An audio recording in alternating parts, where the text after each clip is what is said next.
Top White House and Pentagon officials confirmed that the president wants a military parade in Washington and that plans are being drawn up. As White House correspondent Yamiche Alcindor reports, those marching orders from Mr. Trump have some raising their eyebrows while others are rising to salute. It was a show of military might that left a lasting impression. President Trump was the guest of honor at France's Bastille Day parade last July. It was still on his mind 2 months later when he saw French President Emmanuel Macron at the UN General Assembly. And it was one of the greatest parades I've ever seen. We may do something like that on July 4th in Washington, down Pennsylvania. In January, Mr. Trump gave marching orders to do just that. It happened at a meeting with Secretary of Defense Jim Mattis and General Joseph Dunford, chair of the Joint Chiefs of Staff. Last night, the Washington Post's Greg Jaffe reported on what the president said about a parade. He made no secret of the fact that he wanted one. When you say that in front of a room of generals, I think they tend to take it as an order, and I think that's what happened there. Now, the Pentagon confirms it has begun working on the details. The last large-scale military parade in Washington was in 1991. President George H.W. Bush ordered that one to celebrate the end of the Gulf War.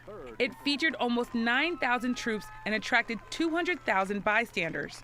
The price tag, $8 million, or more than $14 million in today's dollars. Today, Democratic Senator Ben Cardin of Maryland said it would be the wrong way to use taxpayer money. First of all, there's a cost issue involved here. Secondly, America doesn't have to display its military might. The world understands our strength. At the White House, Secretary Mattis was asked about the cost. He has been saying the military is short on funds. We're all aware in this country of the president's affection and respect for the military. We've been putting together some options. We'll send them up to the White House. Greg Jaffe says the parade also presents a logistical challenge for the Pentagon. It involves taking equipment offline so they're not training with it. It's costly. So I think there's not a lot of enthusiasm for this idea, especially among the rank and file in the Pentagon. But Republican Senator Richard Shelby of Alabama welcomes the chance to celebrate the military. That's probably good for the country always if we parade our soldiers out whether it's Washington, D.C. or Birmingham, Alabama, or New York City. We've had that in the past. Throughout the Cold War, the United States refrained from public displays of military force. It avoided comparisons with Soviet soldiers and tanks routinely parading through Moscow. In 2018, a U.S. military parade could draw comparisons with North Korea.